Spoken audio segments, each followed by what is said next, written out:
Shang'illab qo'shiq aytib bering. O'tirib oldim. O'tirib oldingizmi? Siz hali taksi deb olamasmisiz? Kamerangiz yoniqmi? Yo'q, kamera. To'g'risini ayting. Kamera o'chik. Sinema olaylik, o'sha siz rosa kuzatadi. Bitta shang'illab qo'shiq aytib bering. O'ping bir marta. Noqizmi? Mana shu.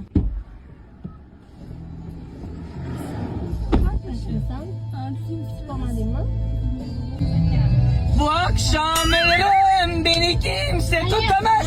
Sen beni tutamazsın, yıldızlar tutamaz. Bir çırağın gibi düşerim gözlerinden. Gözlerim beni tutamaz. Bu akşam ölürüm, beni kimse tutamaz.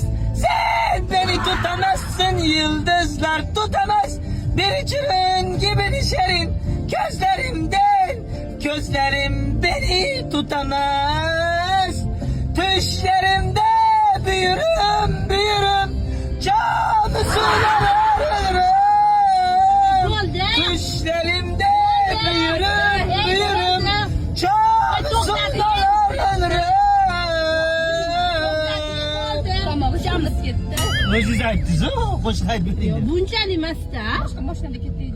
Bo'ldi, to'xtab qo'y. Nech pul? 100 ming. Nimaga 100 ming?